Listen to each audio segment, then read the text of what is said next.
اس کی طرف بڑھنا شروع کر دو۔ تو اسلام کے احکامات میں سے، اس کے فرائض میں سے، اس کی بنیادوں میں سے ایک بنیاد، ایک رکن، ایک فریضہ وہ بیت اللہ شریف کا حج ہے۔ اور حج یہ ایک سفر کا نام ہے، اور اگر آپ مجھ سے پوچھیں تو میں کہوں گا کہ یہ صرف سفر کا نام نہیں ہے، یہ عاشقانہ سفر کا نام ہے۔ عشق میں یہ ہوتا ہے کہ بندہ اپنی پرواہ نہیں کرتا، اپنے کپڑوں کی پرواہ نہیں کرتا، اپنی حیثیت کی پرواہ نہیں کرتا، اپنے جبوں، قبوں اور دستاروں کی پرواہ نہیں کرتا، اپنی شناخت عشق و محبت میں ختم ہو جاتی ہے۔ پھر جب ہم حج کی طرف جاتے ہیں، ہم اپنے کاٹن اور بوسکی کے سوٹ اتارتے ہیں، ہم اپنی پشاوری چپل بھی اتار دیتے ہیں، ہم اپنی شناخت بھول جاتے ہیں۔ یہاں پر جو ہے، چاہے وہ فقیر ہے، چاہے وہ امیر ہے، چاہے وہ گدھا ہے، چاہے وہ بادشاہ ہے، ہر ایک نے اپنا لباس اتار دیا ہے، لباس فاخرانہ اتار دیا ہے، لباس شاہانہ اتار دیا ہے، اس نے اپنی پہچان والی پوشاک اتار دی ہے، زیبائش آرائش کو چھوڑ دیا ہے، اس نے خوشبوؤں کا استعمال چھوڑ دیا ہے۔ کیا کیا ہے اس نے 2 سفید چادریں لے دی ہیں، ایک اوپر اوڑھ لی ہے، ایک نیچے باندھ دی ہے، اس نے اپنی مہنگی جوتی اور شوز اتار لیے ہیں، اور اس نے عام سے چپل جن میں سے یہ سارا پاؤں نظر آ رہا ہو یہ پہن لیا ہے، اور اس نے اپنی قوم کی دعوت چھوڑ دی ہے، اس نے اپنا پرچم اتار دیا ہے، اس نے اپنی زبان سے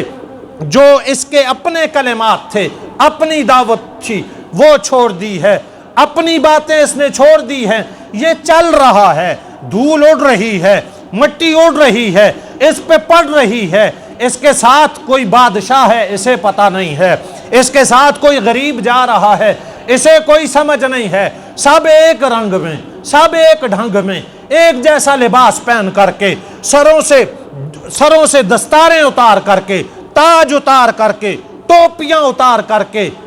یہ جا رہے ہیں، اور زبان پہ ایک ہی کلمہ ہے، لبیک اللہم لبیک لا شریک لک لبیک ان الحمد والنعمت لک والملک لا شریک لک لبیک اللہم لبیک۔ یہ ایک عاشقانہ سفر ہے، یہ ایک عشق و محبت کا سفر ہے، اور یہ عشق مجازی نہیں ہے، یہ عشق مجازی نہیں ہے، یہ مخلوق کے ساتھ محبت نہیں ہے، یہ اپنی ذات کے ساتھ محبت نہیں ہے، یہ اپنے کسی دوست کے ساتھ محبت نہیں ہے، یہ اپنے کسی رشتہ دار کے ساتھ محبت نہیں ہے، یہ مرد اور عورت کا عشق نہیں ہے، یہ عشق حقیقی ہے کہ بندہ کس کی محبت دل میں لیے جا رہا ہے، ایک ہی آواز آتی ہے، زبان سے اظہار ہوتا ہے، یہ بندوں کی محبت میں نہیں جا رہا، یہ بندوں کے رب کی محبت میں جا رہا ہے۔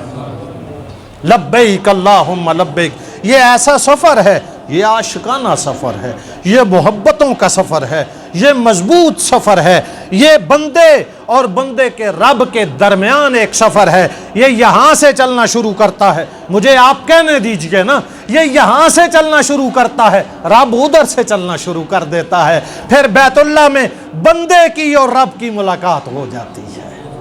یہ وہ سفر ہے، یہ ایسا سفر ہے جس کو اللہ نے ہمارے اوپر فرض کر دیا ہے۔ اور اللہ نے قرآن کریم میں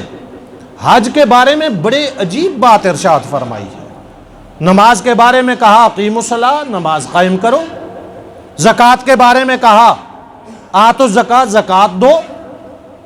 روزے کے بارے میں کہا یا ایھا الذین آمنوا کتب علیکم الصیام، تم پر روزے فرض کیے گئے۔ لیکن جب حج کی باری آئی تو اللہ نے یہ نہیں کہا تمہارے اوپر حج فرض ہے، یہ نہیں کہا حج کرو، بلکہ یہ کہا للہ علی الناس حج البیت من استطاع الیہ سبیلا، جس کو اللہ نے ہمت اور طاقت دے دی ہے اس پر اللہ کا حق یہ ہے کہ وہ بیت اللہ کا حج کرے، یہ اللہ کا حق ہے، اس کو اللہ نے اپنا حق قرار دے دیا کہ بندے تیرے اوپر میرا حق ہے، اور حق یہ ہے کہ جب تیرے پاس حج کرنے کی ہمت اور طاقت ہو تو پھر تو اللہ کے اس حق کو پورا کرے، ادا کرے، یہ اللہ کا حق ہے۔ حالانکہ اللہ تو کسی کا محتاج نہیں ہے، اللہ کسی کا محتاج نہیں ہے، لیکن اللہ نے اپنا حق بندوں پر لگا دیا۔ میرا حق یہ ہے کہ جس کے پاس استطاعت ہو وہ بیت اللہ کا حج کرے۔ حج اسلام کے ارکان میں سے ایک رکن، فرائض میں سے ایک فریضہ، اسلام کی بنیادوں میں سے ایک بنیاد۔